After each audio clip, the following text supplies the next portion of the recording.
Pemain yang berposisi sebagai bek kiri ini mengaku tertarik gabung Sriwijaya FC lantaran keseriusan manajemen untuk kembali ke Liga 1 musim depan.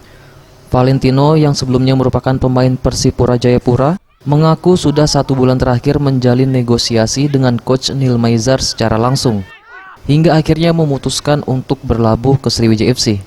Meskipun kini harus bermain di Liga 2, tidak menyurutkan semangatnya untuk memberikan yang terbaik untuk Sriwijaya FC. Kebetulan saya pikir manajemen dan tim punya target untuk kembali Liga 1 dan saya sangat serius dengan target yang diberikan oleh manajemen dan itu yang buat saya tertarik bergabung. Saya pikir semua pemain harus punya target dan saya sendiri saya mau bisa kemarin saya main Liga 1, sekarang Liga 2, saya pikir tidak ada perubahan, kualitas tetap saya jaga dan saya pikir untuk semoga Sriwijaya FC bisa sukses kembali ke Liga 1 lagi.